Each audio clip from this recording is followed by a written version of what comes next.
Welcome to Supercontext, a podcast autopsy of media. How we consume it and how it informs our everyday culture.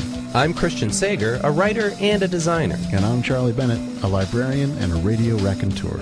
Each episode is us trying to understand the entertainment world that we all live in. Just a little bit better. Today's episode is about Neuroses Through Silver in Blood. This 1996 album is heralded as the critical apex for the post-metal subgenre. We discuss the hardships and trauma the band members were struggling with while recording it, and how it acts as catharsis for both them and some listeners. We also spend a lot of time on meaning, genre distinctions, and the inability of language to describe the identity we form with music. You can follow along with meaningless show notes at supercontextpodcast.libsyn.com, and you can write us an email. Do you agree with one of us, both of us, neither one of us? Have you listened to Neurosis recently? At supercontextpodcast@gmail.com. Chris, I'd like to get personal with you right now, if that's all right. Yeah, but don't bring the audience into this. They don't need to know about your shit. Hey, so this band, was this album important to you at some point in your life? Not hugely. I like these guys, and I saw them play on this tour, I think, probably in like 95 or 96. Maybe it was the album after this. But yeah, I mean, I've always liked them, but they haven't been like a huge influence on me. But they were hugely influential on people around me. How did this end up on our list? How did this become a Supercontext episode? I've been listening to them a lot again lately because I just saw them this summer play again. And so it's been 20 years since that first time I saw them, at least, if not more. And I was revisiting the record, and everybody heralds this as being like an incredibly important record for metal. And I thought it would be interesting for you to talk about it and research it because it's weirdly in your wheelhouse, but I also think it's something that you might not groove to, man. Well, that's for sure. Yeah. So I was deeply confused when I engaged with this record. I did not respond to it. I did not rise to it. I spent a lot of time listening to like individual songs while reading the research about this or going back and looking at some retrospectives. I tried very hard to find connections with the stuff that I liked, and try and figure out what it is that's, where's my resistance, I guess, or where's the block for me? So I'm curious how much of your attempt to try to figure out where the block was happened because you saw that both Steve Albini and Kim Thayil talked up this band in the research notes. I was surprised by both of those. Yeah. But really what happened was I reminded myself that each time we've hit something where I could just say, wow, that was no good. I did not like that. It was much more interesting to try and figure out what is going on here. What is it that I am not responding to? And so the Steve Albini and the Kim Thayil sort of props were just sort of, oh, that's interesting, kind of moments of confusion for me, right?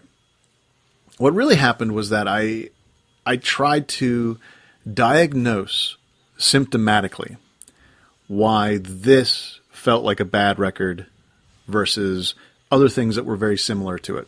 For instance, Tool's Anemia. Yeah. Right? That's why I thought that and Ministry and the 90s of it all, it felt very much like it was something that you could have gotten into in the 90s, but you didn't. I think an alternate Charlie might have gotten into this. Like, I heard some Faith No More in there, right? A little bit, which is big for me. And then ultimately, I was trying to figure out, is this what I would have gotten into if 20 years ago I had listened to it? Or would I have had the same reaction then as I did now? And that's where I kind of went after it. all of that to say, I did not like this record at all, Chris. Yeah. It did not do it for me. I think the very first problem is the vocals. I think that the screech singing or the growl singing, whichever you want to call it, what is the name for that style? I don't think that there's a particular name, but it's also important to point out that there are two singers in this band, one who growls and one who screeches. So, you know, you might be getting both at the same time. The raw vocals, right? Uh-huh. And this is the same thing that happened with Refused, right? Yeah, and right. It's the same thing that happens with all of that fucking music, right? It's sort of where I'm coming from. And hold on a second. You feel that Refused and Neurosis are in the same universe for you? A little bit more. I'm talking about the sound of the singer. Okay. Right? Yeah. And so what happened to me is that I started to think, is there a tradition, right, where those sort of symptoms of the music, the assumptions or like the basics of the music, I just never hit that tradition. And so when it gets into the stuff, when it's peanut butter gets into my chocolate, I think it's disgusting, right? Like I just have no interest, because I know that there's stuff I listen to now that is fresh, that sounds just like what I loved when I was 20. And I'm like, nah, not so much, you know? So I wonder if maybe this is a record where we can find exactly how I am not a hardcore or punk kid. Maybe I'm not even a metal kid. I mean, all grown up, but maybe I'm not even into metal. Maybe everything that I've really dug has been tangential or parallel to hardcore and punk. I think that's possible given what I know about your musical tastes and how you got into the music you like. But so there's a couple things that I'm going to prescribe as hypotheses, and then let's go through the research, and then maybe we'll figure it out. I think one thing that's going on is Neurosis in particular is a band that I think if you see them first, it has a huge impact on your listening experience.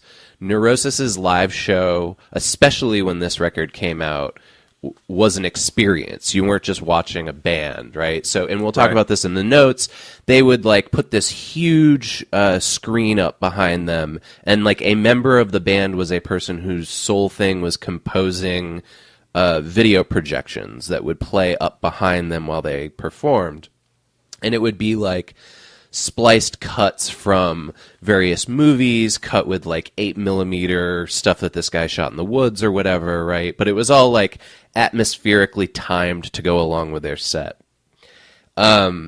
Also, they're real loud and super intense live. So I think that feeds into like a lot of what people are looking for from a live experience.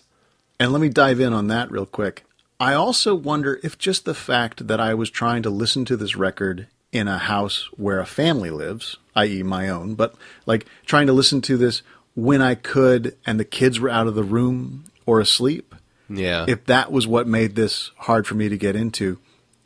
Or has it just been a long time when this kind of music embodied the kind of trouble or angst that I was experiencing mentally?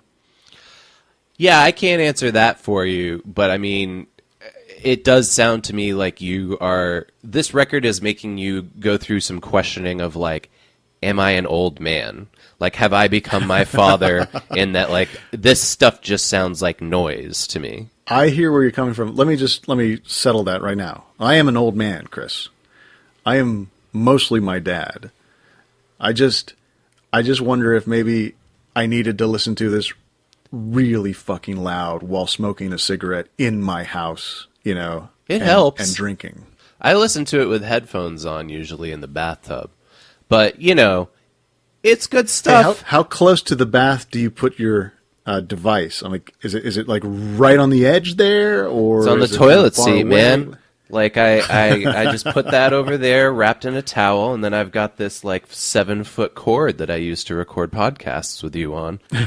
So okay. One other thing that I'll throw out there is that I think a lot of the heavy stuff that you got into, and I'm not, the things that I'm about to say are going to sound like I'm denigrating you, but I'm not. It always sounds like you're denigrating me. The heavy stuff that you got into in the 90s was tangential to the actual punk and hardcore and metal scene. Because a lot of the stuff that you were listening to was adopted by mainstream publishers, right? So like the bands you just mentioned, like Tool, or I think of like other stuff that you like sort of metally, like Pantera or Ministry. All of those were packaged for commercial consumption, right?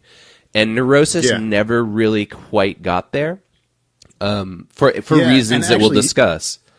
Yeah, you bring up an excellent point, too. This vein of music is not the one that I dug into and found all of the small labels for and found all of the little nooks and crannies and particular fans for. Right. This was the stuff that, oh, hey, check it out. It's on the radio. Cool. You know, this was not what I dug into and found the roots of. Yeah, so you have a difficult time when you hear this having any kind of identification with it, right? And I think that's part of it. It's also easier when you're going to shows and listening to other bands that are, I think, within this universe to get over the hump of, the growling and the screeching. That also brings up an interesting point. The packaged version of this that I got was that, like, 2000 to 2001 new metal kind of burst, right? Like, right, which I didn't pay attention to at all at the time. We talked about this in the Refused thing. Yeah, but like, totally. You spent so much time listening to the radio, that was embedded in your head. Whereas for me, I never listened to the radio unless I was like at work and other people were listening to it. Yeah, I loved listening to the radio even when I didn't like that music. Like, I actually had affection for the band Stained.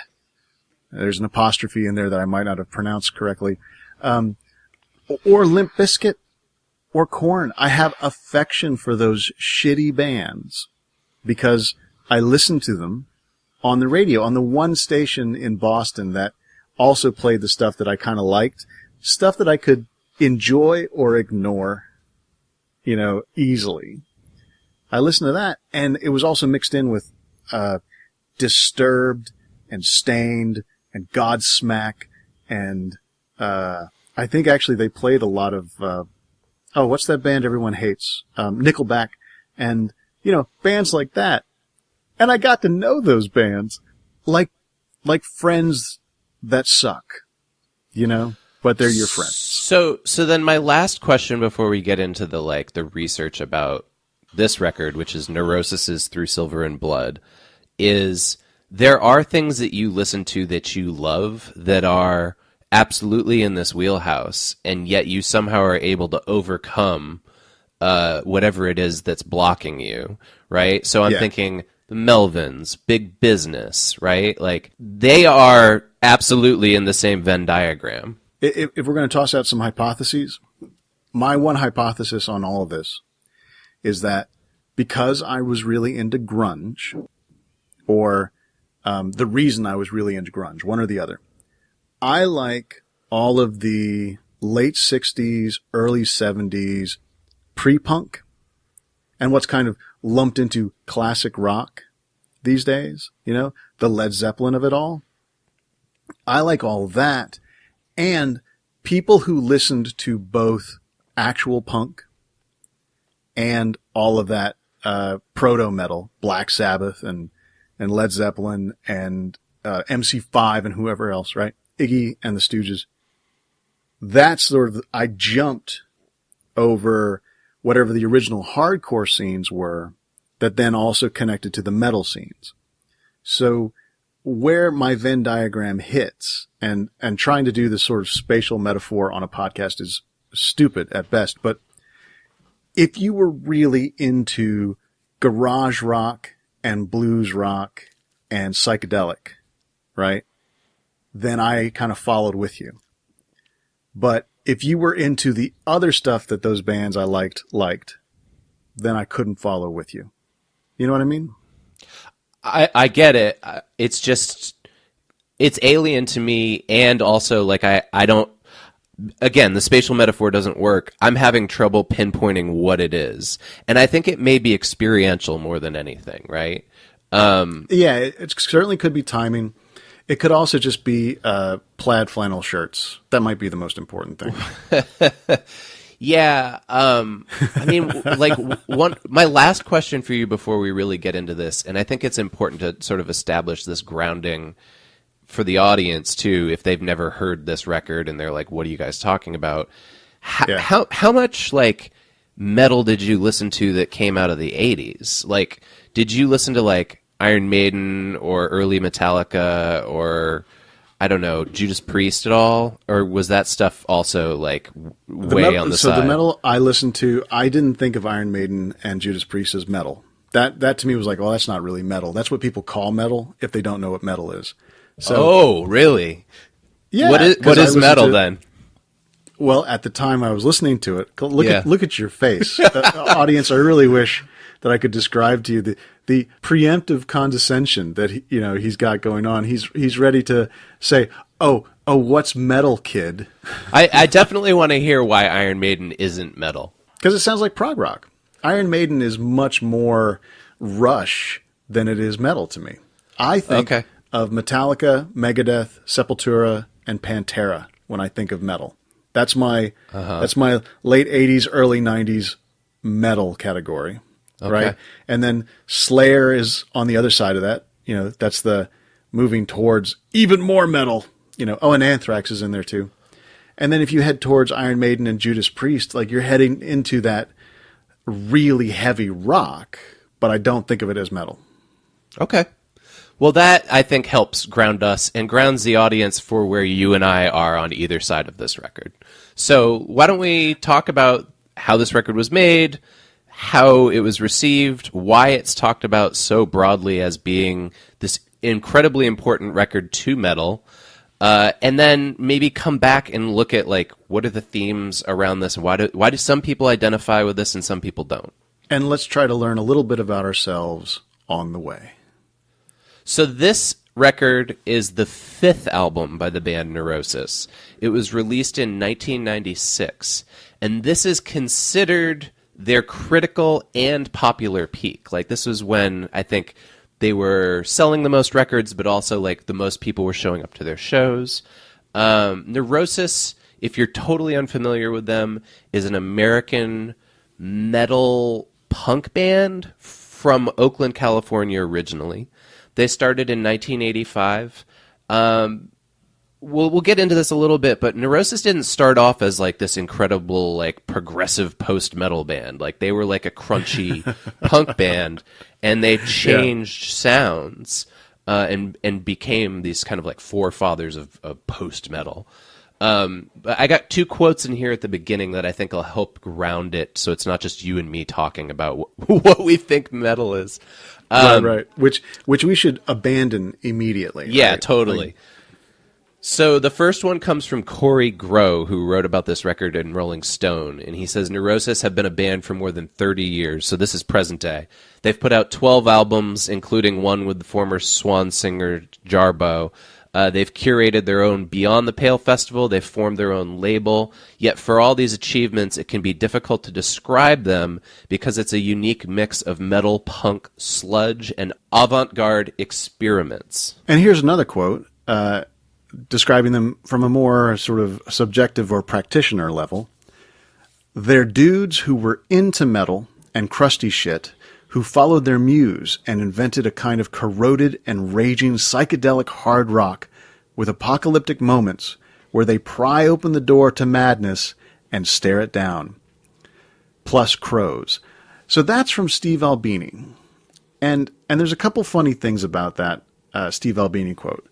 One is that it doesn't sound like the Steve Albini that I have in my head, right? That sounds like a made-up quote. And two, because of the way that Neurosis sounds, it doesn't match up with what I think of as Albini's taste, especially his engineering taste. And then I find out that after this record, he's pretty much the only engineer they worked with, for the rest of their career. It obviously is not mind-boggling because it's just, a guy has musical tastes and works in the industry. But it really surprised me to have that be the Albini description. Yeah, so that's why I wanted to add in quotes by folks like Steve Albini and Kim Thale, because they are people who you really like their music, and I think you feel like your tastes align. But then when you see this, the way that they talk about it, it's interesting. It shows that like every person's musical experience is subjective and kind of these like weird nodal points that don't entirely align with any other person's meaning or identity. And it's a reminder that I have versions of these people in my head who are talking with their voice, but it's just me imagining how they think. There are a number of articles I pulled from the research for this that we'll link to on supercontextpodcast.libsyn.com. One of them is by a guy named Adrian Bromley, and he wrote about how they did change their musical style going into this, that they went from being what he called versatile stylings of punk to metallic anarchy, and then they built up to this. So they had a record in 1990, one in 92, and one in 93. And then there's direct quotes here from the guys in the band about making this record. So just to get high level, the change in the sound of Neurosis went across 3 albums. And what is crusty shit in your understanding of music? Because I have no idea what that is. Oh, really? Okay. So crusty is just kind of like slang for a style of punk, like a particular kind of punk that's usually like really grounded in like anarchism, sometimes politics, sometimes not, but also in like the sort of fashion statements of punk, like leather jackets and spikes and mohawks, stuff like that. Gotcha. I've never heard that described as crusty so much as described as punk. So I'll give you an example. So you remember in Harvard Square in the 90s how there would be like a bunch of punk kids begging for change in the pit right outside the suburbanites who were in town for the weekend? Yeah, exactly. Yeah. Those are crust punks. Gotcha. Okay. Well, I just feel like the oldest man in the world being taught some things. So from a very sort of a rancid into a new metal sound, this was happening, and they were the archetype of this change. Like people think that they kind of did it first and did it the clearest and showed the path for a lot of other folks. Is that right? I think there were other musicians doing things that helped. The main person I think of is Justin Broderick in Godflesh and now Jesu. But yeah, Neurosis are heralded for this. Scott Kelly talks about when they were recording this record too. This gives us a little insight into their lifestyle at the time. He was struggling with drugs when they recorded this record, and he was homeless. And he says, "This is a member of the band." Yeah, Scott Kelly is one of the guitar player and singers. He says, "I was addicted to everything, never heroin, but I had a serious meth habit for a number of years, and of course weed and alcohol. They are simple, easy addictions that I fell into." He's talking about this now, in retrospect. He says, "I've been sober for 13 years. I don't want to say I beat it because I don't think you ever do, but I'll speak for myself and say that my addictions really wreaked havoc on what we were doing as a band, on our relationships. That stuff takes over your life. It's quite the beast." So that's interesting to put this into perspective, right? Is that like a lot of people, say, like, wow, Neurosis changed completely and this record was so important. But who knows what it would have been like if Scott Kelly was sober, right? Because even he's admitting now that he was impacting the band with his problem. Yeah, and the other guitarist, singer, Steve Von Till, he has sort of the mirror image of Scott Kelly's remarks. He says that making the record was a fucking railroad through hell, and that the music works almost as a catharsis. The thing we always talk about amongst ourselves, I guess that's the band, is when the shit boils up in us, what the fuck would our lives be like if we didn't have this outlet for it? Would it wreak havoc? So there you go. That's clearly a phrase that's moved amongst the members of the band to describe certain times. Would it wreak havoc with violence, addiction, things that put you in prison or depression? I think we are allowed to be better human beings than we would be had we not found each other and this outlet. This reminds me of one of David Lynch's early school friends who said, I think that if David didn't make art, that someone would be dead, right? Comparing the sort of gee whiz, everything's great kind of Lynchian personality versus, a really violent and freakish art. He said he thought it all went into the art. It all came out of David Lynch's head into the art. They're talking about sort of the process of getting from we had it bad and we had an outlet, and I can't imagine what it would have been like if there had been no outlet. Yeah, and so this is familiar to me. Like I was playing music at the time, nothing anywhere near as important as Neurosis or as good, but I was familiar with the personality archetypes like this, that you're describing, that they're describing. Von Till goes on to say that at the time they recorded this record, that people in the band were all battling different things, and they were all different, but they were heavy things that were going on. And he describes the band as young men struggling with what was going on in their lives, not necessarily having the healthiest ways of dealing with it all. It's a very stereotypical description of a band, right? Well, right, exactly. Especially, again, like I feel like we keep coming back to this. Maybe it's just the zeitgeist of our time, but like, the angry young man. We're going to find this again when we talk about altered states next week on the show. That like there was just this long-running acceptance of the idea of the artist as the tortured, angry young man, and also that rock and roll, in whatever form, be it punk or metal or whatever, that excess was part of the package. Right. Yeah, exactly. Now, Kelly goes on to talk about this time, and he says, yeah, it was extremely difficult. Some people don't make it out, and it'll leave a big hole in you, but you try to keep going. And I think that reality is what brings a lot of people together around what we do. So this is, okay, here's a point of identification. He thinks this is why people enjoy their music. That's a common thread of understanding those triumphs and tragedies, what they do to your soul. What that allows people to have is a cathartic experience through music, and that's what brings us together as a band to create this music. And knowing what I do about the notes that we found, the research we did, that also really points to what you said earlier. A band that if you saw it live, you had a very different experience, right? Yeah. That the catharsis or the sort of connection was very different in the live experience than it is on a record.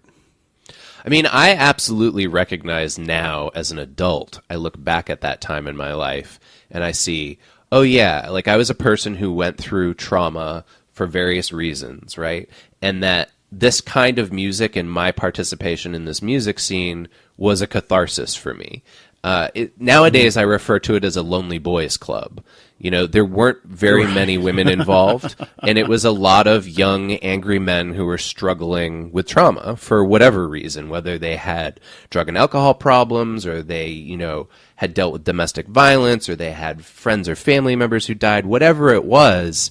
There was something that had scarred a lot of these folks. I don't want to be funny about this. I mean this. I think that the drug and alcohol abuse is not a trauma, right, that they're trying to get over, but that's one of their ways of dealing, right? That's like the music, the drugs, and the alcohol are probably all the effect, right, of whatever trauma folks are trying to what's the verb for catharsis that they were trying to get rid of. Sure. Yeah, I think that's a fair point. So then we come to a string of quotes from Dave Edwardson, who's the bass player in this band. And I just saw these guys like a month or two ago, and Dave Edwardson is still exactly what I described to you as like a crusty punk. Like he's this dude who's probably close to 50 years old, but he's got like bright pink hair and like he's wearing the clothes and everything. He looks like somebody's dad, but he's also like still a gutter punk, and it's kind of cool to see that. And he has some really interesting stuff to say about this. He seems like somebody who was maybe stepped away from the trauma that was going on with Von Til and Kelly. And he says, we know how to get a lot more out of one note these days, and we are a lot more trance-oriented in our music as far as wanting it to be overwhelming and aggressive, but a constant flow. We were trying, at the time of this record being recorded, to develop a record that was like one song that actually means more from beginning to end than it does individually. So this brings me to something, you were saying this earlier, Charlie, that when you were listening to it, you were trying to pop in and out of various songs. Did you ever listen to it start to finish as one record? I tried to, yeah. This is a criticism, but I know that it's about my experience of the record. So it was kind of deadening to listen to the whole record, right? By about the fourth song, I think, maybe 25 minutes in, it just sounded like a background noise that was unpleasant when it came into focus, right? Unlike a lot of the ambient that I like, which is, occasionally it'll drift, and then when it comes back, you're like, oh yeah, I like that. Whereas this was like having music in the neighbor's apartment that would occasionally get so loud I couldn't ignore it, Sure. And I think that has something to do with the attempt to make one song. Like all of the things that the band talks about they were trying to do, right, resonate with me. Like I like records that are one long suite. Like I love prog rock, right? So I cannot ever disagree with someone who wanted to make an album that was one long song, right? But the textures that they were using, so I keep thinking of the assumptions that they made about their music, like the givens of their music, right? Kept me from getting into the flow, right? But also I couldn't give it my whole attention, because I had kids and a family to kind of maintain, right? Mm-hmm. So I don't know. I keep trying to say in different words that it was hard for me to listen to the record. And I think at a certain point, it doesn't matter the words I say anymore, right? It just didn't work for me, despite all their best efforts. Yeah. I suspected that would be the case, that like on paper all of this would sound interesting to you, but you wouldn't connect with the music at all. Edwardson talks also that like Through Silver and Blood was a moment where Neurosis went from being a political band to a spiritual band, and he said that had to do with their personal lives and their self-growth and what they had taken upon themselves. And that makes a lot of sense to me when we talk about trauma, right? And a group of people sort of banding together around personal traumas or recovery, right? That at a certain point, it's like we're working on ourselves. We are no longer trying to say, hey, everybody, shut the fuck up and listen to what we have to say about the world, and more like, hey, how can we all work together and get through these hard times? Mm-hmm. Yeah. This quote from Edwardson, I think, speaks more to your personal experience, but maybe this is also personal for him. He says, we could give a fuck what anyone else thinks about the music. There's the punk I know, yeah. It sounds like a cliche statement, but when you put your full emotion into anything, you really couldn't care less what anyone else thinks. You really want to be raw when we do stuff. We are used to turning our fans off. So this is another thing, is that like the crusty punks who maybe had followed Neurosis around were like, what is this metal shit? What is this atmospheric industrial noise? I had a friend who was into Fugazi, and one of the things he would say whenever there was a new record coming out, he would say, oh, the new Fugazi's coming out. I can't wait to hate it. What do you think he meant by that? Well, I know what he meant because I had the same experience. Each Fugazi record is always so different from the one before it, and it feels like, hey, what the hell are you guys doing? It was the same with Primus. Oh, look at you laugh! Look at no, you this is laugh just like a college because professor. it's just so totally different from my experience. I would say for me and the people that I ran with, every Fugazi record we like fully embraced. The only one that I can remember having that experience with was End Hits. Like a lot of people were like, "Whoa, this record sounds a little bit like Aerosmith." But otherwise, like people just fully jumped on board with Fugazi. So that's interesting. No, the two of us, we each time, like after, I guess started listening after Steady Diet of Nothing had come out. So then each one that came out was different enough and like against some of the principles of the record before musically, right? That it was like, what is this? What are you doing? You know, and I still haven't quite gotten on board with the argument because of that. You know. Wow. Okay. Well, that's a tangent for another time. But Edwardson speaks to that. He says, "Look, we always lose somebody, but that's probably because they're closed-minded, or it might not be their taste. If someone is adamantly against it, then the poor bastard must have some confines on their beliefs." Now, I'll leave you and Dave Edwardson to fight it out over that. That's not me, that's him. Oh, yeah. But that's also the quote that you wanted to read at this moment. It's interesting, it's like the it that he's talking about, right, is style, right, or is genre. He said, we started punk, and then we added metal, so we lost some of the punk fans. And then we added keyboards and samples, and when people thought we were going to go proggy, we came out with a sludge tribal fest, So he's talking about jumping from genre to genre and losing the folks who are closed-minded in the sense that they only want to listen to one kind of music, And the one thing I'll say about that quote is that assumes that the way that they're doing each genre is the same quality, the same goodness, right, as the other genres that they do. I think all that's fair. Now, Edwardson talks about the album title. This is the thing I think they get asked about a lot. Like, what do the titles mean? What do the lyrics mean? And this speaks to their, like, we were less political and more spiritual. He says, I don't know if I can really go into it, but basically it's a spiritual statement to us dealing with humanity's place in the cosmos and dealing directly with alchemy and psychedelics. Which is, so again, another thing where I was like, maybe Charlie will enjoy this aspect of it, the, like, sort of psychedelic nature of Neurosis. Although I'm curious, we're going to do altered states as well. And I think the more I learn about you, the more I learn you're not really into psychedelic stuff. I'm not into psychedelics like a spiritual statement about humanity's place in the cosmos. I mean, I'm into psychedelics like a rotating speaker and distortion on a guitar. Wow, you perfectly segged us into this next quote from Edwardson. So he was asked about technology because of their whole crusty punk nature, I think some people assumed that they were anti-technology. And he says, no, technology is just a tool.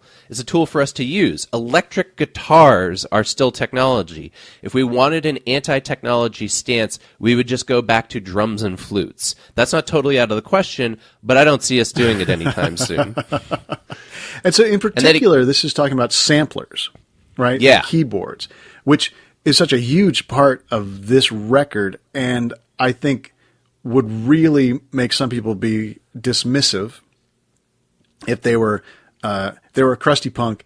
And then it's like, oh, there's keyboards and soundscapes. I'm out, right? Before they even listen to the music. Yeah, for sure.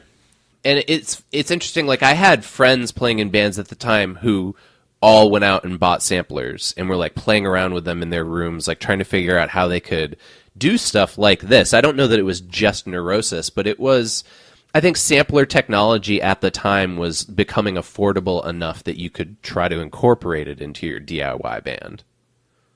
Yeah, and I'm having a flashback to times when I just dismissed something out of hand because of a quality about it.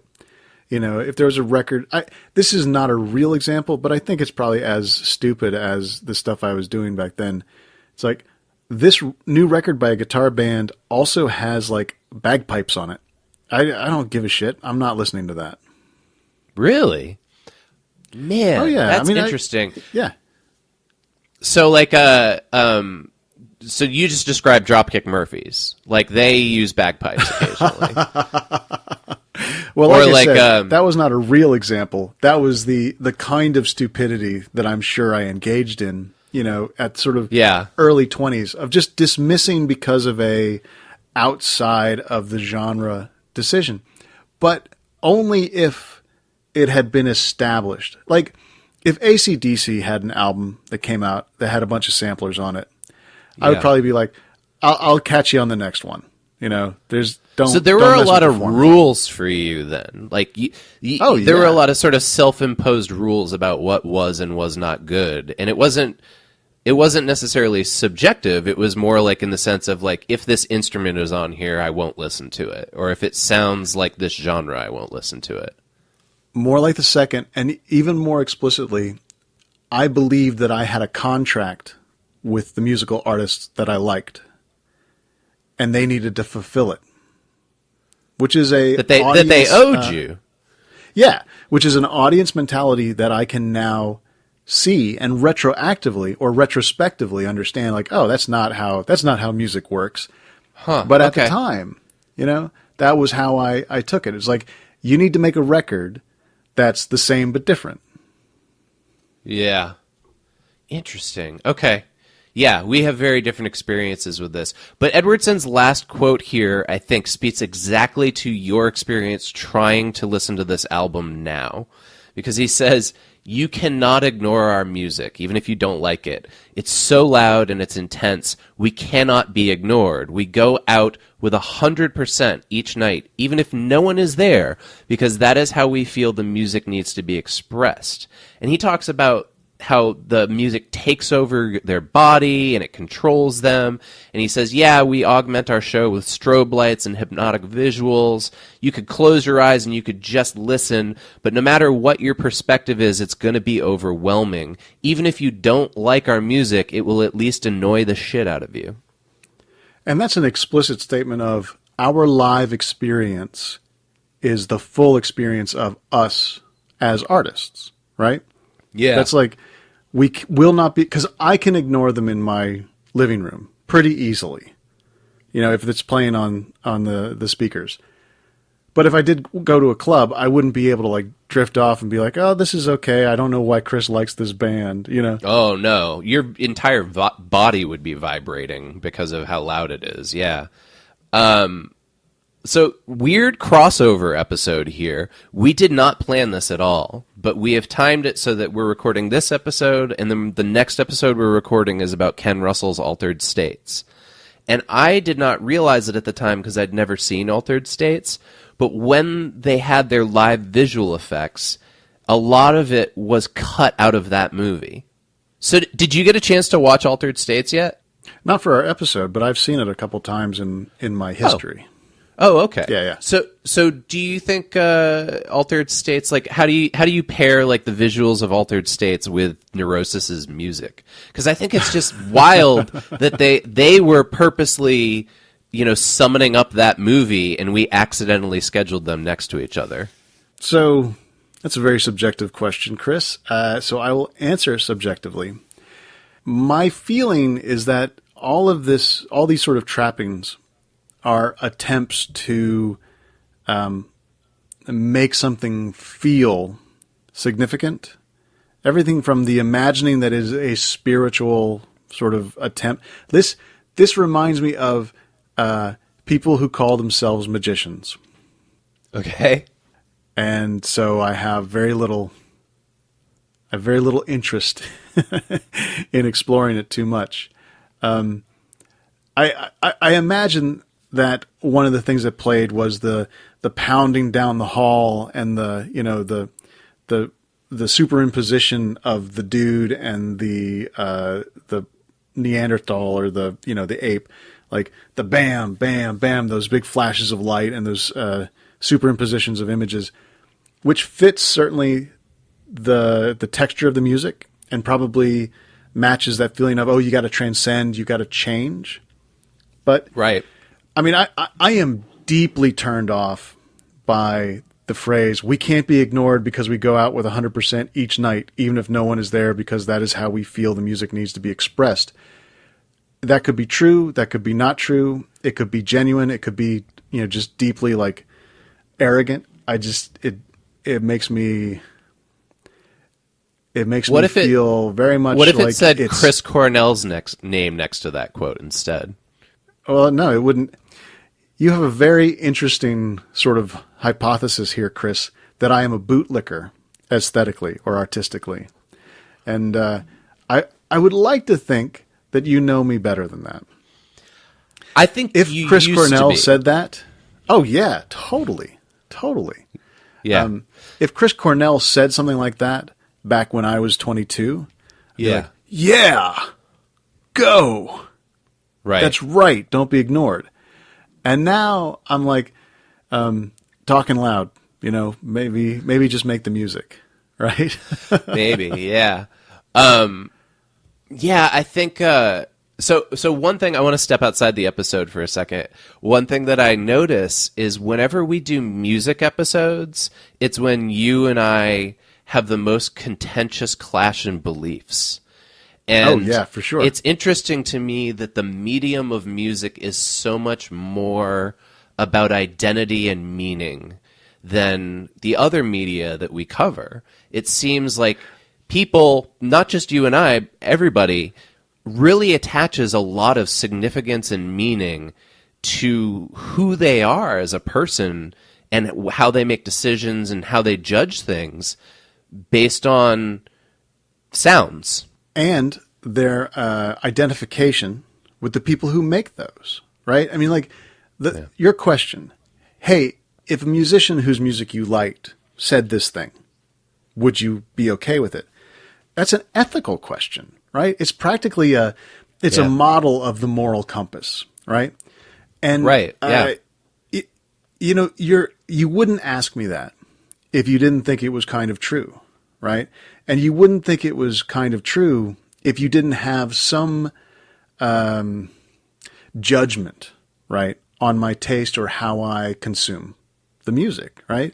Which is not something exactly. that I feel from you. Now, I don't think I would be as confrontational genres. With just like anybody off the street. I mean, that's part of our nature of our relationship and doing this show too. But yeah.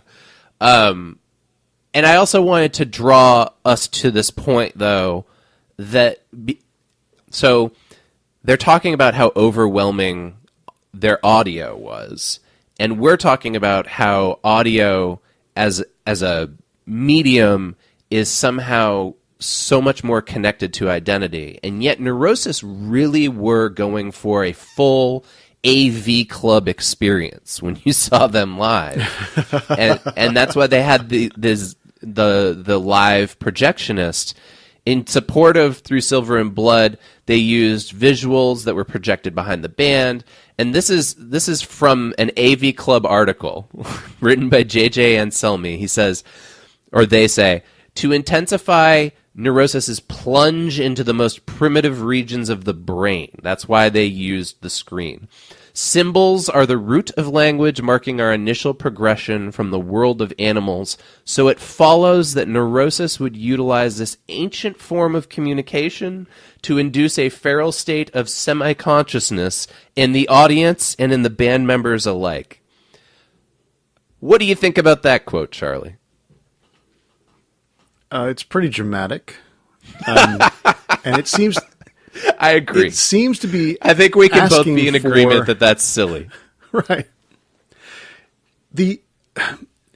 An attempt to put one into a feral state of semi-consciousness, which my most effective methods of that have been psychedelic drugs, right? Like full-on chemical attacks on my perceptions. I feel like. How do I even say this, Chris? That reads like a person describing sex who is a virgin. You know? It is an interesting quote. And I did want to draw attention to it for two reasons. Because I think it's interesting for you and I to discuss as part of this episode, like the reason why they were incorporating visuals into their live performance, right? Now, this is somebody reviewing it, writing about that. This isn't one of the band members. But then at the same time, there was a real struggle in this sort of post-metal hardcore punk scene at the time to try to describe what they were doing with words. And we're going to get into this a little bit later when we get into the identity and themes section, that people did not know how to talk about this. And so they would say they would use this like bizarre, paragraphs about semiotics to describe a metal band. So let me tell you something about me.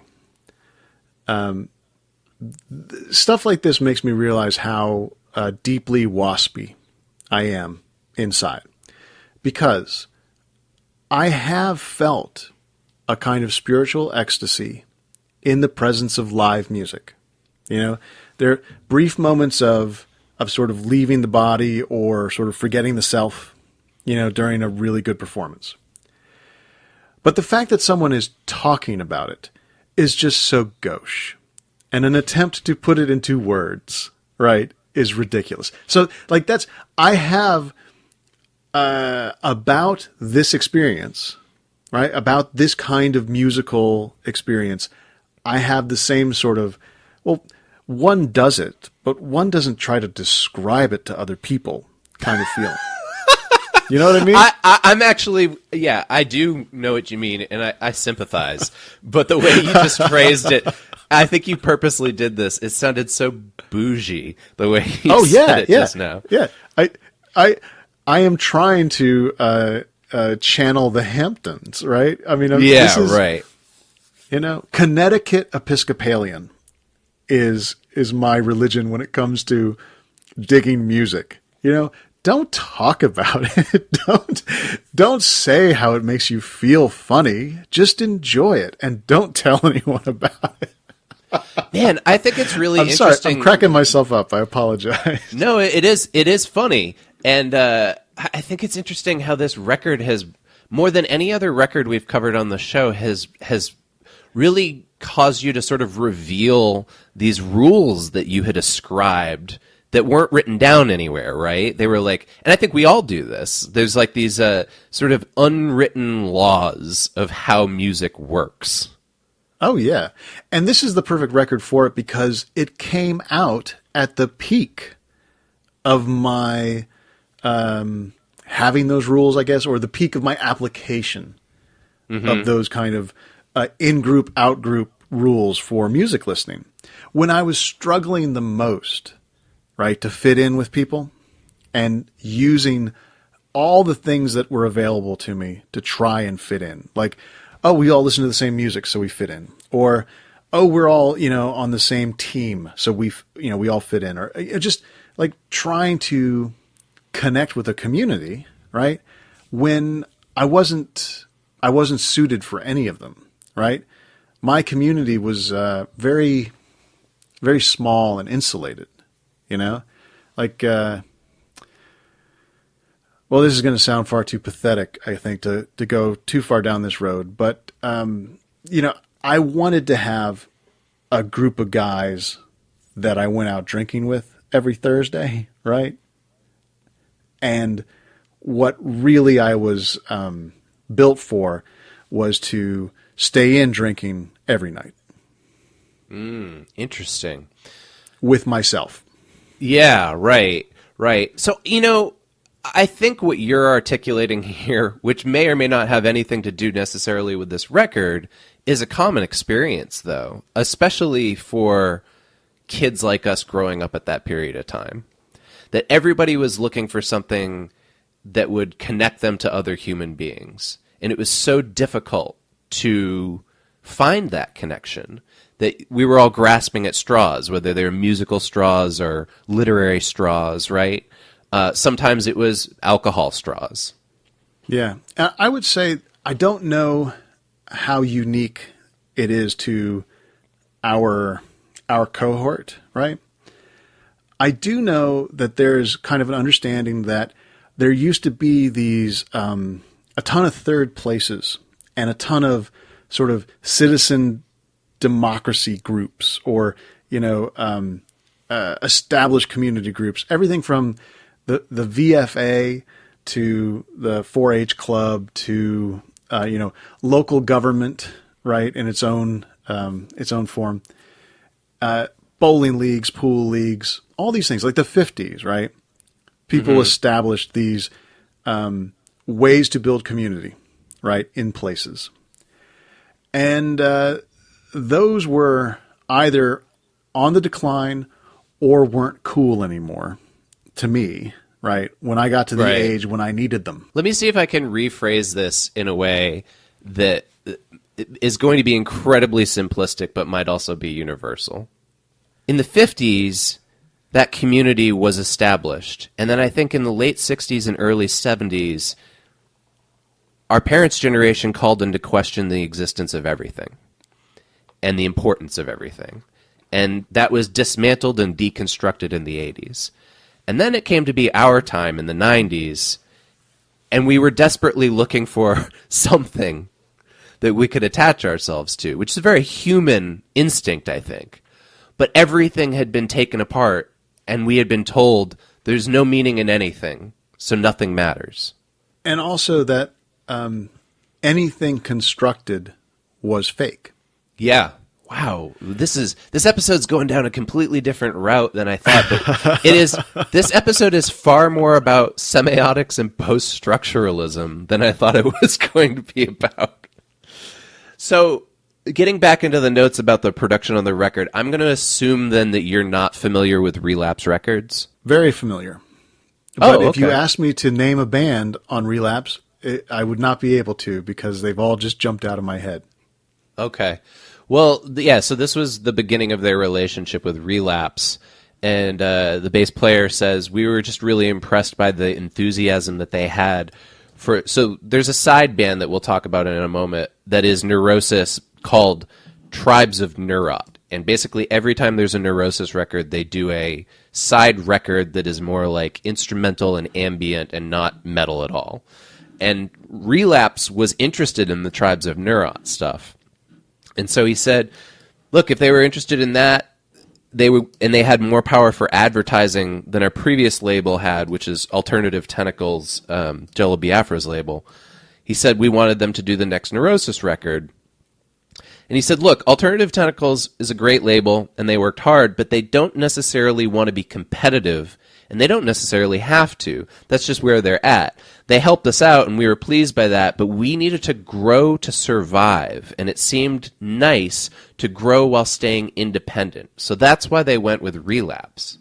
And so it's nice to hear that, or it's important to hear that, because this whole process wasn't only a spiritual inner journey, right? They were also thinking in terms of how would the band work as a business enterprise, or how would the band work as a product, or I don't want to say it, I don't want to be shitty about it. They had to also think about the business of their art as much as they had to think about their art and themselves. Right. I think remembering that one of their members was homeless at the time, that helps sort of ascribe like what kind of lifestyle they had, and if they were going to commit fully to this band, like the least they could expect was like food and shelter, right? And so right. I don't know that this was necessarily commercial as much as like, can this give me a living? And we'll look back at this in a moment, but the answer is no. I mean, despite this album's success, these guys are not full-time musicians now. One of them is an elementary school teacher. The one with the pink hair? Not him, but I think it's actually the guy who used to be homeless. Well, I'm glad he got it back together. It didn't not happen without a lot of effort, though, because they toured with Ozfest. Yeah. Yeah.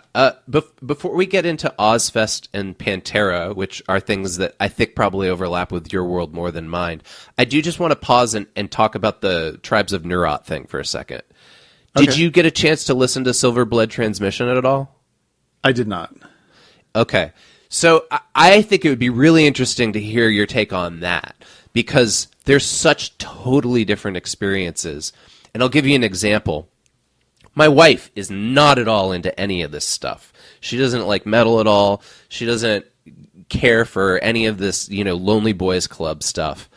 But we'd been together for a couple of years, and we moved in together, and we were going through our CDs and deciding, like, well, we don't need 2 copies of each of these things, right? And we're going through, and I was like, why do you have a Tribes of Neurot record? And she was just like, I like how it sounds. She didn't know who Neurosis was. She didn't know anything about its connection to any of this stuff at all. She just liked...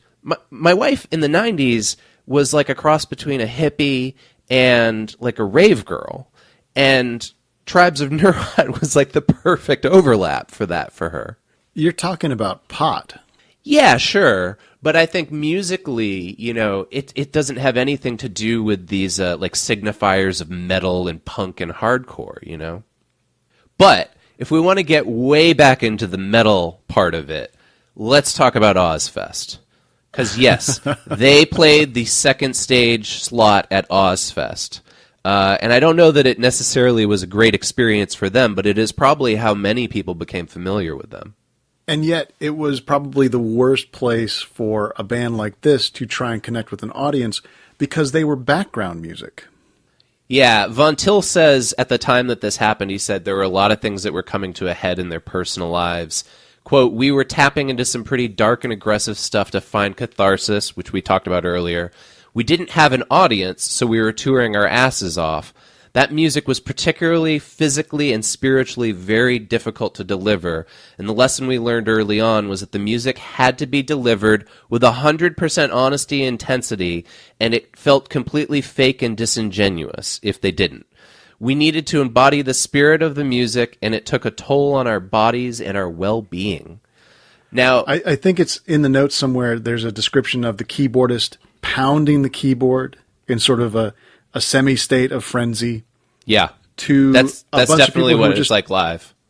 Yeah, who are just talking over, drinking a beer and waiting for, I don't even remember who was in Ozfest, but say Ozzy Osbourne, waiting for, Ozzy to show up.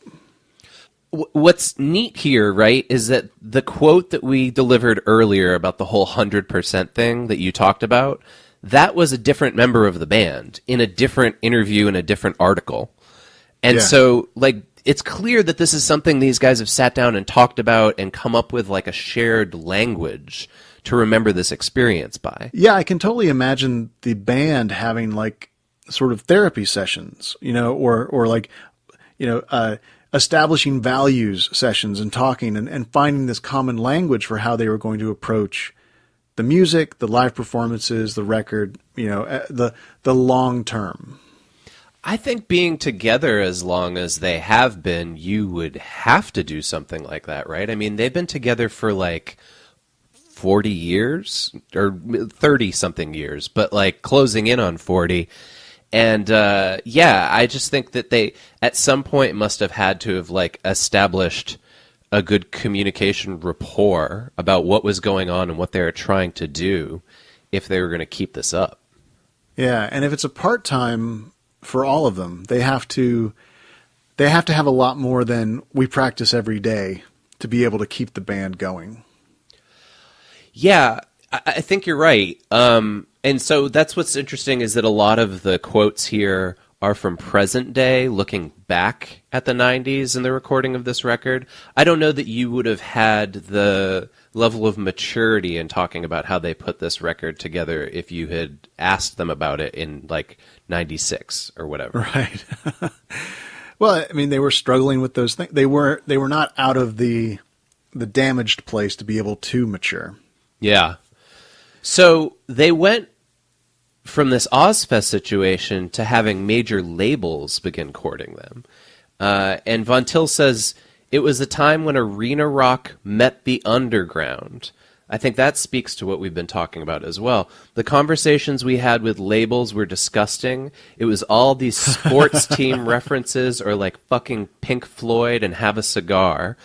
He said they were like, we'll give you enough rope to hang yourselves. We'll all be together as a team. So we would just give them these lists of bizarre shit that we wanted. We told them that we wanted to make an art film and a book and a magazine, putting Neurosis at the core of some sort of fucked up art movement. And that got them to go like, whoa, nah. They didn't know what the hell to do with that, and we thought that they were cheesy. So it's probably good that we avoided that and we dodged a bullet. Yeah, so that sounds to me like OK Go, the band OK Go, who the band was one piece of a larger sort of art project, and they got more support, I think, from their label when they had this huge viral hit, right? Mm-hmm. But at the time that Neurosis was trying to put forth this idea, they didn't have anything to sort of prove themselves to the label. They were like, let's try this crazy thing. Let's do all of this extra stuff. And it's like, no, why don't you make a record and we'll sell it, and then we'll make money off you when we exploit you on your tour.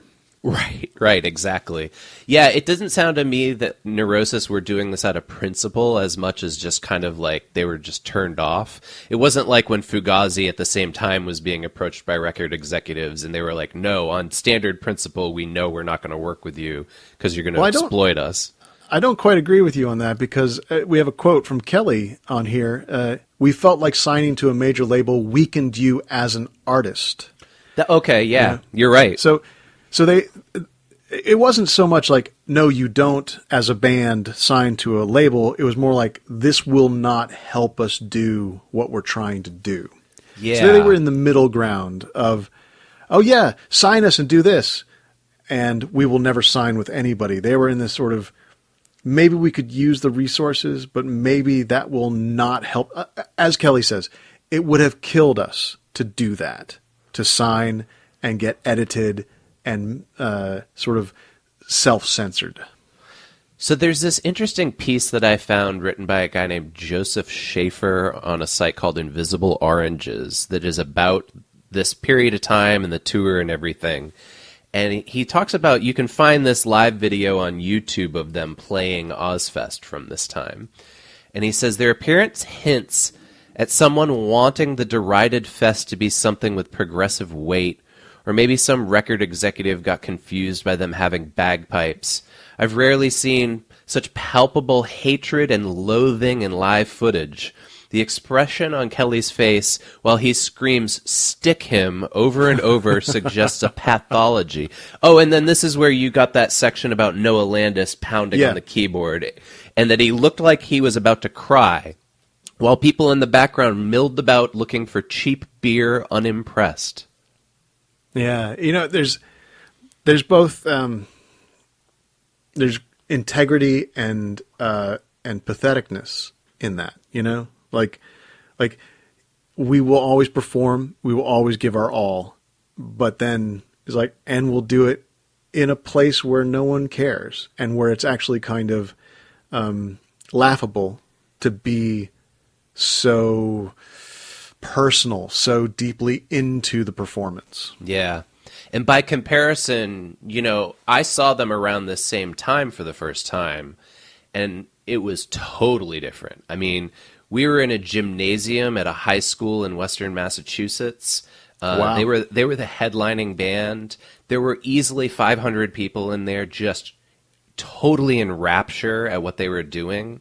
It was not, as this is described, their Ozfest experience at all. Yeah. Now that says something interesting too about how they relate to an audience. So the bass player established, like, we're doing this for ourselves and the audience can come with us or not, right? Versus what a lot of performers talk about, which is that the part of the skill, right, or part of the performance itself is to get the audience. We hear comedians talk about they lose the audience on purpose in order to work harder, or in order to do sort of like a higher level of difficulty comedy to get their audience back, or just understanding, like, well, what is our relationship between the audience and the performer, saying, what's my relationship with the audience at this moment, and how do I perform to that? Versus this, which is really just a take it or leave it kind of performance that demands an audience of people who know what they're getting into. Yeah, I think that's accurate. So why don't we transition from talking about like all the spiritual thoughts and progressive technological ideas and music ideas that they put into the production on this record, and talk a little bit about how other people received it. We're already kind of heading there with the difference between like the metal scene and the Ozfest crowd, right? So like I mentioned at the top, wherever you look up this record, it has tons of critical acclaim. It's been listed as one of the best metal records ever, including it's the #2 heaviest album ever from Terrorizer magazine and the #1 best post-metal album ever by Fact magazine. Rolling Stone lists it as the #49 greatest metal album of all time. That's a very... So, heaviest album from one magazine, best post-metal from another, and up there in the top 100 from the mainstream press. Right, yeah. Rolling Stone not necessarily being entirely in touch with the metal scene as much as Terrorizer magazine. So if we go to the sort of larger the mainstream experience of the band, in Rolling Stone, this is the description. Neurosis didn't hit the right tenor of heavy, heady primalism until their fifth LP, 1996's Through Silver and Blood, a cataclysmic mix of tribal drumming, discordant samples, and general chaos. That one sentence is the best description of this record I've heard through all of this episode so far. Why? Just because I feel like so many other reviewers try desperately to like write a poem or something that they think describes what's going on with this, and like, that is very straightforward. Tribal drumming, check. Discordant samples, check. Is this totally chaotic? Yes, absolutely. It's just this big mix of a wall of all of those sounds. So if we put that against the AV Club, going back to the poetry I think you were talking about, Neurosis strikes the perfect balance between droning sludge, harsh noise, unexpected changes, and the juxtaposition of quiet and loud. Yeah. That doesn't do it for you? Because that sounds right to me also. That's fine, but this gets into something that we're going to address shortly, which is it's using terminology that is only familiar to the people within the musical genre, right? Like if I told my grandmother, this sounds like droning sludge, she'd be like, I don't know what the fuck that means. Right. Also, the AV Club review has a lot of language that makes me think of the kind of, I think started as faux spiritualism that Tool sort of projected, like the kind of performance art, chaos magician stuff that Tool does. I don't have any idea how genuine those practices are, right?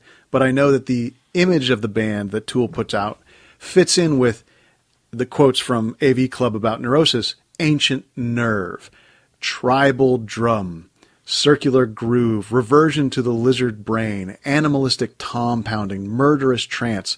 This all fits into this kind of replacement of a religious practice, or this sort of embodiment of a individual spiritualism.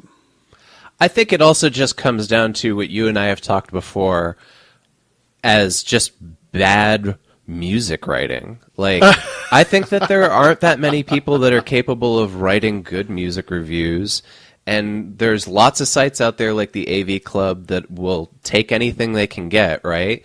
This person is clearly familiar with the scene. They know all the right, like, synonyms to use in order to like get you into the whatever, like the particular mode of thought about Neurosis, but this doesn't really describe anything to me. It's almost like they're performing alongside the band. Well, it's an advertisement, right?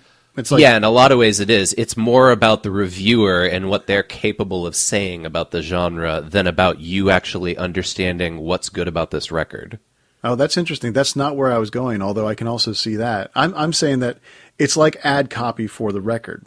If this reviewer likes it, so then they say, here's how I'm going to try and convince you into listening to this record that I also like. Yeah, yeah. So here's another quote from another one of the people that you like, Kim Thale. He said that he discovered Neurosis after listening to Shrine Builder, which is a side project that Kelly is in with a bunch of other metal guys, including your favorite Dale Crover. Kim Thale says, following Neurosis's career is like following the Melvins. You like the band and you like the attitude. You like the spirit and the vision they have, and you grow with them. Neurosis was a hardcore band, like Metallica used to be really fast. With the Melvins or Metallica or Neurosis, you grow with them, and you learn to love the risks they take, and you're willing to give it a chance and appreciate it. Their later releases are more attractive to me than the earlier work. I would agree with him on this. The way Neurosis grew paralleled my taste, swinging more toward the doom and ambient elements of what our band, Soundgarden, has done over the years. Yeah. And they actually employed Neurosis's visual artist to work for Soundgarden after this. And a different visual artist than Pete Incorporated, who was on the Through Silver and Blood time. Yeah. Yeah, right. And so the important thing to pull from there is that you grow with them, right? If you follow the Melvins, if you're a Melvins fan, you have to sort of be ready for whatever the next iteration is. Everything from different bass players to different obstructions on the album, to just going from sludge to now we sound like this weird, through the wormhole pop band that plays with metal arrangements, and you just trust the band, right? I think that's what he's trying to say. Yeah, I really think it would be interesting. I wish I had the foresight to suggest this ahead of time, for you to see the other stuff that these guys do in parallel to Neurosis, like the Tribes of Neurot stuff, but also both Kelly and Von Til have acoustic solo records that they put out, and it's so different from this, but it is thematically connected. It's interesting that you say that. I mean, this is really not a Supercontext episode about this record so much as it's a Supercontext episode about how we present music to each other. Yeah, and I don't know that it even necessarily means you and me, but how people present music to each other, and how bands present music to other bands or to their audience, or even reviewers at the AV Club, right? It all comes down to trying to describe audio sounds using English words and it not really being sufficient. There's a lot of psychological noise there. Yeah, they're trying to describe a mental experience. Before the break, let's go ahead and finish off with another Albini quote that sums up what we're talking about. A key thing that separates them from the metal genre is their affect. Metal is usually emotionally dry, but Neurosis at full tilt is like being hit by a gale drenching you in the blood of your enemies. So here's the great thing about that quote. It starts with that kind of, intellectualized, sort of as clear as possible recording engineer talk. Yeah. Right? Yeah. So we're talking about their affect. Metal is usually emotionally dry, and we end with the wind carrying the blood of your enemies. Yeah, this isn't the Steve Albini that you'll get having a sandwich with Anthony Bourdain on No Reservations. All right, let's take a break.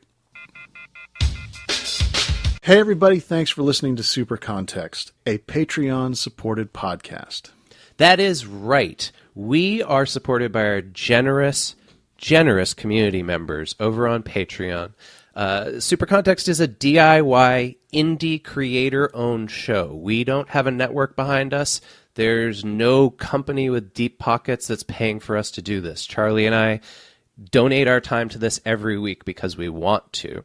And Our request to you is, if you listened this far into the episode, into us meandering and talking about Neurosis and genre and meaning, then maybe you like what you heard, or another barometric pressure gauge that you could use is have you listened to more than one episode or more than 5? Because if you have, maybe you could consider supporting us on Patreon. You can go to patreon.com/supercontext. We have a number of tiers of support that you can provide and lots of benefits, like you can hear our extra minisodes and Super King context. You also have a number of options to hassle us with if you are a Patreon supporter. Right. They can choose topics. They can ask us questions that we would have to answer on episodes like we did in this one. And hey, you can also get us to do live ad reads, subject to review, of course. But if you have something that you would like to communicate to our entire audience, we're there for you. So this is for all of our current patrons. Your support helps us maintain and update things like our recording setup and our cross-country production. It's helping us to build out new microphones and cover our weekly expenses. Hopefully one day we'll be able to get transcripts made, maybe even create an internship or travel so that we can see each other in person and touch while we're recording one more time. Oh, that would be sweet. We can have a little pod cuddle. The basest reward that we can give is we can say thank you so much. And as we've said several times before, we're going to thank you by name every time. We're going to thank you more than you've ever been thanked, we hope. So thank you to Aaron Edwards, Bennett Callahan, Blaine McGaffigan, Cassandra Riggs, Cliff Landis, Dan Hayes, and Dan Hill, David Wachter, Eilish Phillips, Evan Mapstone, Jason Puckett, Joseph Aleo, Carmela Padovich, and Kevin Wetter, Christian Hervela, and I'm doing my best with that umlaut, I apologize, Roar Vinland, what a great name, is it a pseudonym? Ron Bilodeau. We've also got Ross Llewellyn, Ryan O'Neill, and finally, Simon Workman. All Patreon supporters, thank you so much. This has been an incredible validation to open up the campaign and have all of you join in to support us. It feels really good. And we're back. So we've got two sort of standard sections of a Supercontext episode, representation and regulation. We use those sort of trigger certain parts of the conversation. I think it's fair to say that there's no interesting stuff in the representation or regulation categories. Definitely not in regulation in the sense that, like, neither the label or the government or anybody else was, like, imposing their taste upon neurosis, right? Like, they were never banned from 3 states in the Midwest. Tipper Gore wasn't messing with this record at all. But I think we've already been talking about representation a lot here. That's what I mean by nothing interesting. Yeah. It's the same as it's always been when we talk about white male art, especially in the mid-90s. I would say it's a reminder that almost only if you're a white guy can you say my addictions are part of what I worked out in the studio. You know? There's a Kyle Kinane joke that he just did this on Conan recently that I think applies to this. Kyle Kinane's latest bit is about how he has white privilege, and the way that he knows how he has white privilege is that he believes in ghosts. And he's like, look, only somebody with white privilege who has nothing else to worry about can be like, right. Ooh, are ghosts real?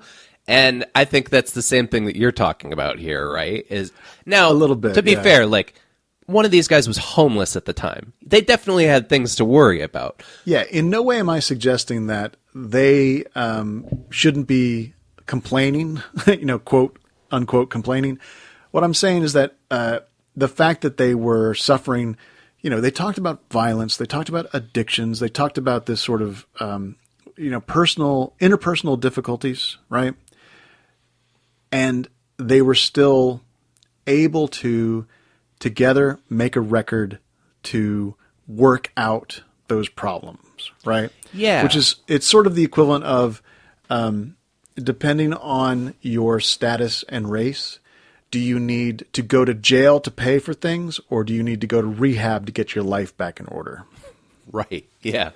Yeah. And I just think that what they're describing here in the making of this record sounds to me like a common experience of many young white men at that time, is that they were dealing with trauma and sort of the definitions that were imposed upon them by the generation before ours through this really aggressive creative act that was cathartic for them. And there's a sense of, music in the 90s, it was post-hyper-capitalism, right? But pre sort of democratizing, internet, right? So there's a certain sense of, I'm trapped. I'm trapped now. I don't wear a suit and I haven't made millions of dollars, in the stock market. And I don't know what's going to happen to me. And that's bad. Yeah, Brett Kavanaugh never had the concerns that the guys in Neurosis had, even though they're about the same age. Well, he was drinking too much, right? I don't know. He likes beer. Terrible. Okay. Here's a neat little thing. We've already talked about Patreon in the episode, but now we get to bring our Patreon campaign into this episode. One of our interrogators, which is folks who support us and are given the opportunity to ask us questions that we answer in the mini-sodes, which are also a patron-only portion of the podcast. The question we got from Carmela was directly related to this episode. Yeah, and it's also interesting because I don't think you or I had the intention of coming into this episode talking about this record as being this like point of contention over meaning and symbology and post-structuralism, right?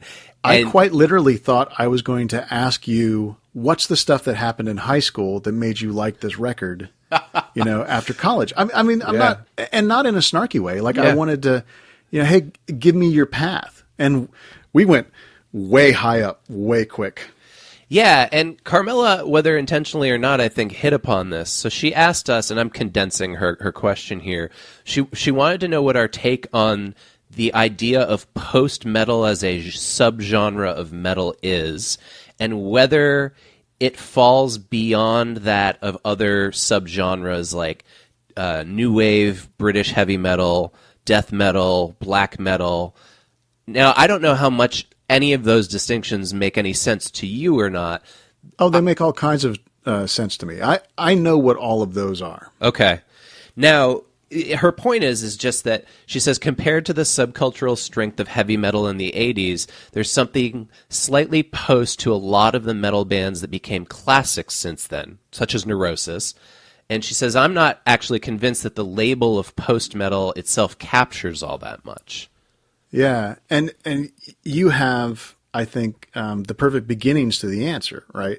Which is that post-metal is kind of like post-modern or postmodernism in that it doesn't really say anything. Yeah, I mean, and you get this with post-punk as well, right? Like when people try to describe Fugazi as post-punk, any of these like sub-postmodern genres, they all have the same essential meaning as postmodernism. The creators within this medium are attempting to explore beyond whatever the conventions are of the modern trappings related to what they're doing, right? And they're calling into question and pointing out the ideas that there's anything that's like defined by rules, right? And so in this sense, there's no grand narrative of a genre. Yeah, exactly. And so sure, I think Neurosis is post-metal in the sense that absolutely this record and what they did afterwards question the conventions of the metal genre and kind of point out like there is no there's often like when you make fun of metal, especially in like cartoons like Metalocalypse, you make fun of the idea of like true metal is a thing and like you can attain like almost like platonic perfection in metal. Right. And this mocks that. So my take on it is pretty similar to yours. I will say this. Bands could not become post-metal or could not be called post-metal until metal had a grand mainstream narrative that was defined, right? Yeah. So until people started making jokes about metal, right, in Senate hearings, right? Until Tipper Gore was saying heavy metal bands do this, right? Right? you couldn't have post-metal. You had to have the, you had to have qualities of the genre that were accepted by people who did not study the genre at all. Right? Oh, nice. Yeah. I think that's good. Yeah. Yeah. When it just becomes kind of like a household term. Right. When there was a sort of assumption made by people that compartmentalized, right, a certain genre.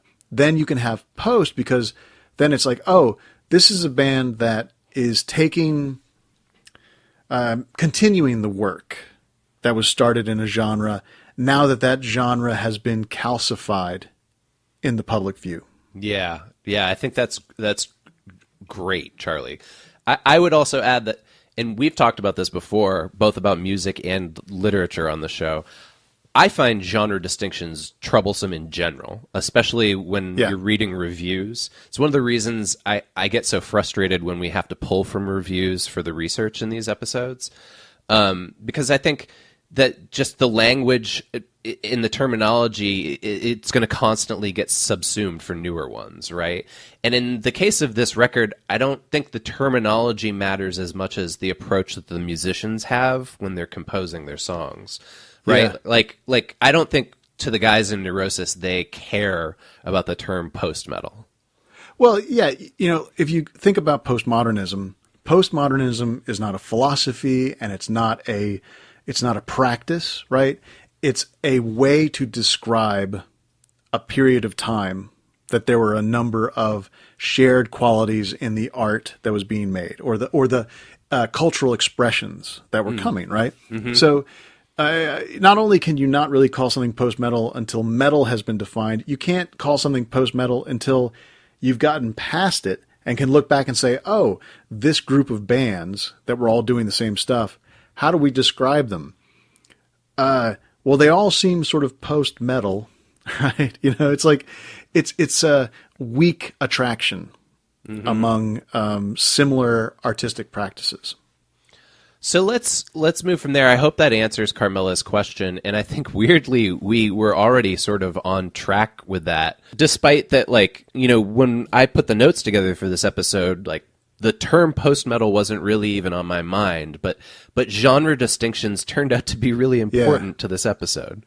It's a perfect segue also to this Joseph Schaefer quote that you have from Invisible Orangers. Putting Through Silver and Blood in context presents a challenge. It doesn't sound like much else on the market when it was released, right? Mm-hmm. And so this record was released, and it was not in the style of, right? There was not an easy file under category for it.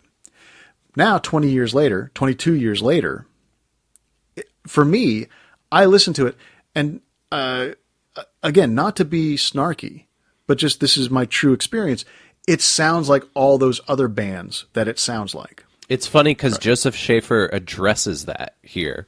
He says, let me see if I can find it here. There's a superficial resemblance to the first wave of rap metal of 1996, but Neurosis played with song length and form more than a band like Godflesh. And then he jumps ahead and he says, also rap metal. The band Korn used bagpipes, but that's that must be why bagpipes were sitting in my head when we were talking earlier. Yeah, exactly. So he, I think, sees the same connection that you do, but he's able to, draw the line between bagpipes and Neurosis and Korn. Yeah, and it probably also has something to do with bands that are transforming their sound, that are exploring their sound. The places where they cross paths creates genres, right? There's this extraordinary thing that Schaefer starts talking about, comparing Metallica as a Gnostic metal band and Neurosis as an agnostic metal band. Yeah, right? yeah. Which goes back to what you were talking about, the true metal. Right, yeah. The idea that these are practitioners of a certain kind of spiritualism, right? Or a certain kind of religious mission, right? Have you ever seen the movie Until the Light Takes Us? No. Oh, man, we should do an episode on that. It's a documentary about the black metal scene in Europe. And the way the guys in that movie talk about metal is Gnostic. I see. Okay. I'm going to have a hard time getting back on track now that I'm imagining what that movie might be like. Here's another quote from Schaefer that kind of, I think, probably triggered something, because, we read these notes before we start talking. I think this must have triggered something I said earlier. Metallica fire accusations at society and at themselves on the basis that everyone, themselves included, deny the obvious truth of things. Neurosis does not settle on a single truth. The forces of the universe, as heard in their music, are unknowable. Now, I am not convinced even a little bit by that comparison, but I can see that there is a explicit rendering of a connection to modernism and epistemological, drives, to postmodernism and ontological drives, right? Yeah, Someone is saying, oh, this matches the movement in artistic concern.